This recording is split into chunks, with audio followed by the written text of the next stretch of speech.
En julio de 2004, más de un año antes de que el huracán Katrina destruyera Nueva Orleans, el gobierno federal de Estados Unidos realizó un simulacro de emergencia llamado Ejercicio PAM. Los participantes incluyeron funcionarios de FEMA, de la Guardia Nacional, de la Agencia de Gestión de Emergencias de Luisiana y de decenas de organismos federales y estatales. El escenario que simularon era exacto: un huracán de categoría 3 o superior golpeando Nueva Orleans directamente, rompiendo los diques, inundando el 80% de la ciudad y dejando 100.000 personas atrapadas sin posibilidad de evacuación.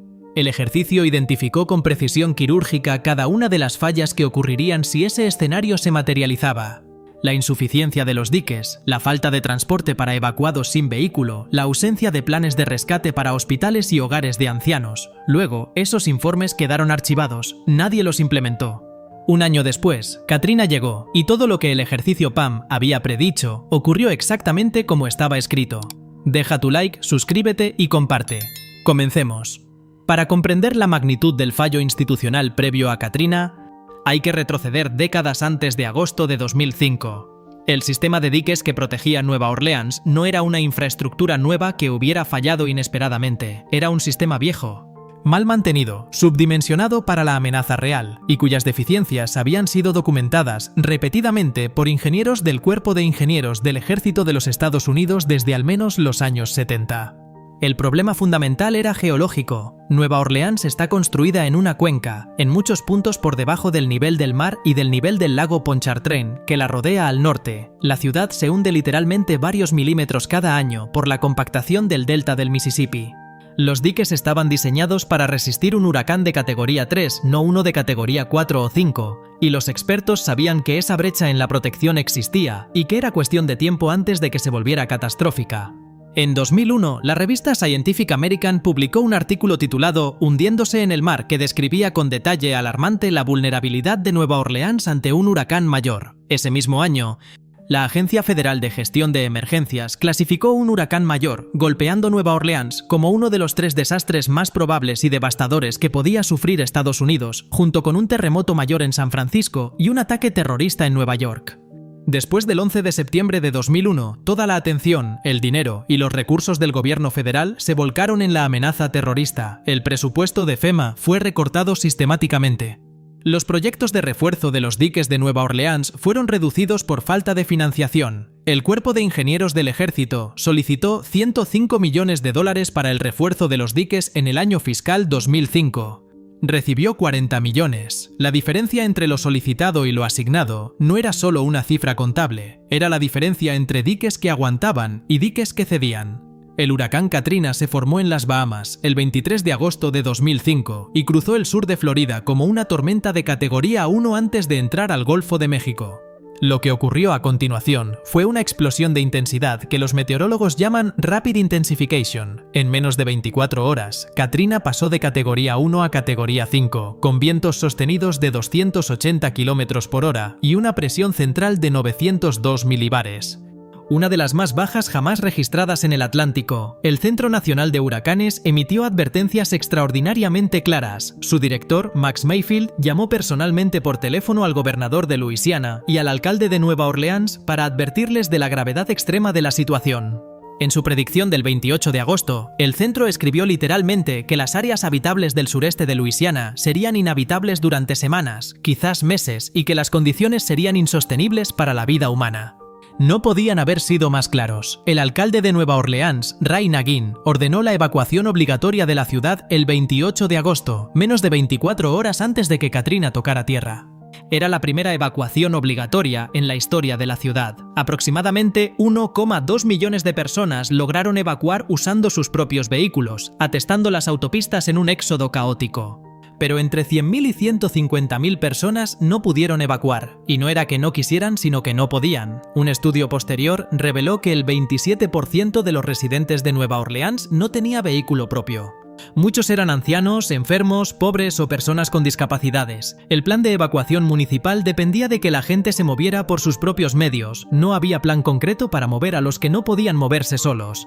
Se les dijo que fueran al Superdome, el estadio de fútbol americano de la ciudad, como refugio de último recurso. Allí fueron decenas de miles de personas, sin suficiente agua ni comida, sin saber que pasarían allí días en condiciones que el mundo entero vería con horror por televisión.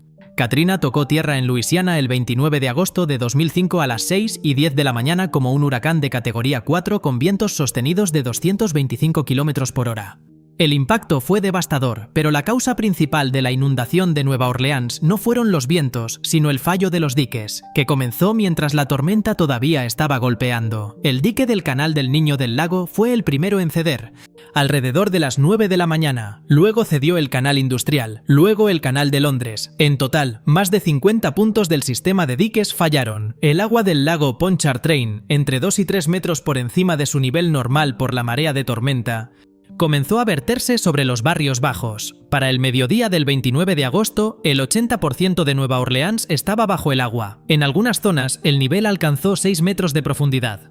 La ciudad, que había existido durante casi 300 años, quedó convertida en un lago. La respuesta federal en los días posteriores fue un desastre institucional tan grave como el propio huracán. Michael Brown, director de FEMA, no tenía ninguna experiencia previa en gestión de emergencias antes de ser nombrado para el cargo. Tardó días en comprender la magnitud de lo que estaba ocurriendo. En un correo electrónico enviado la tarde del 29 de agosto, mientras miles de personas estaban atrapadas en tejados esperando rescate, Brown le escribía a un colega sobre sus planes para cenar esa noche. El presidente George W. Bush continuó en su gira de vacaciones el día del impacto y tardó 2 días en sobrevolar la ciudad destruida en el Air Force One.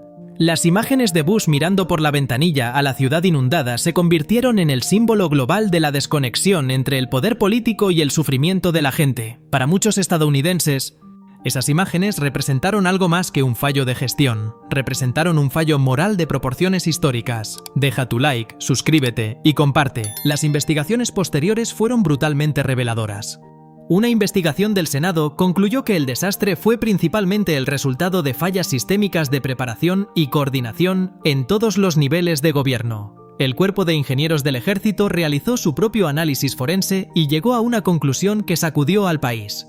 Los diques no habían fallado por exceder su capacidad de diseño, habían fallado por defectos en su diseño y construcción original. En otras palabras, aunque Katrina hubiera sido solo un huracán de categoría 3, los diques habrían cedido de todas formas. No porque el huracán fuera demasiado fuerte, sino porque los diques nunca estuvieron bien construidos. Décadas de negligencia, recortes presupuestarios y falta de supervisión habían creado una infraestructura que era una trampa mortal disfrazada de protección. Uno de los aspectos más perturbadores del fallo previo al Katrina fue la historia de los hospitales y hogares de ancianos. El Memorial Medical Center y otras instalaciones de salud de la ciudad no tenían planes de evacuación adecuados ni generadores suficientes para sostener operaciones prolongadas bajo inundación. Cuando los diques cedieron y el agua subió, los hospitales quedaron atrapados con pacientes que no podían moverse y suministros que se agotaban rápidamente. En el Llano Nursing Home, 35 ancianos murieron ahogados porque el establecimiento no evacuó a tiempo.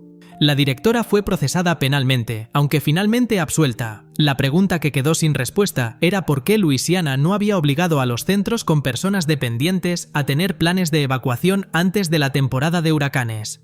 Esa pregunta también la respondía el ejercicio PAM de 2004, y también quedó sin respuesta hasta que fue demasiado tarde. El caso de Nueva Orleans es también una historia sobre la desigualdad estructural y sobre cómo esa desigualdad determina quién muere en un desastre. Los barrios ricos de la ciudad, como el Garden District o Uptown, estaban construidos en las zonas más elevadas del terreno, las que los colonizadores franceses eligieron por su posición sobre el nivel del río.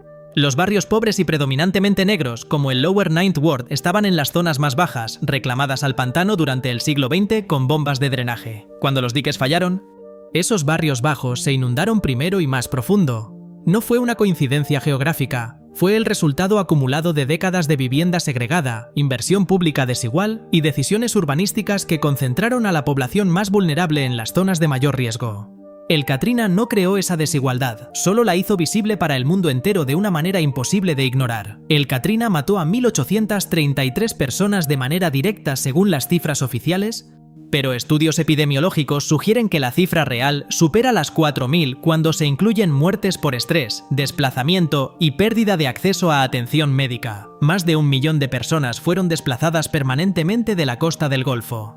El legado del fallo previo transformó la gestión de desastres en Estados Unidos. FEMA fue reestructurada, el sistema de diques de Nueva Orleans fue reconstruido con una inversión de 14.000 millones de dólares, y se estableció que el director de FEMA debe ser un profesional con experiencia real, no un nombramiento político. El aviso llegó con más de un año de anticipación, en forma de simulacros, de informes técnicos, de llamadas directas de meteorólogos al alcalde. El aviso llegó. Lo que nunca llegó fue la voluntad política de actuar antes de que fuera demasiado tarde. El sistema de gestión de emergencias de Estados Unidos antes del Katrina era, en teoría, uno de los más desarrollados del mundo. Tenía planes escritos, tenía agencias especializadas, tenía presupuestos millonarios y tenía décadas de experiencia acumulada en desastres menores. Pero tenía un defecto fatal. Funcionaba bien cuando los desastres eran manejables, cuando ocurrían en zonas con buena infraestructura y cuando la escala del problema no excedía la capacidad de respuesta local. Nunca había sido probado ante un desastre que destruyera simultáneamente la infraestructura de comunicaciones. Fue la prueba que demostró que el sistema tenía un techo y que ese techo era peligrosamente bajo. La ironía final es que todos los escenarios del ejercicio PAM describían exactamente esa situación, exactamente ese techo. Y aún así, cuando llegó el momento, nadie estaba preparado. Hay una última dimensión del fallo previo al Katrina que merece ser mencionada: el papel de los medios de comunicación y de la opinión pública en la semana anterior al impacto. La cobertura televisiva del huracán en los días previos fue masiva, detallada y técnicamente correcta. Los meteorólogos en pantalla explicaban con claridad el peligro. Las imágenes satelitales del huracán llenaban las pantallas de los noticieros. La gente que tenía televisión sabía lo que venía, pero saber que viene un huracán y poder escapar de él son dos cosas completamente distintas cuando no tienes coche, cuando tienes 80 años y no puedes caminar, cuando tienes un familiar en el hospital que no puede ser movido, o cuando simplemente no tienes dinero para pagar un hotel en Baton Rouge o en Houston. La información llegó. El problema nunca fue la información. El problema fue que el sistema asumió que la información sola era suficiente para salvar vidas, sin preguntarse quiénes no tenían los medios para actuar en consecuencia. Y esa asunción, silenciosa y nunca cuestionada, costó cientos de vidas que no tenían por qué perderse. Deja tu like, suscríbete y comparte. Hasta la próxima.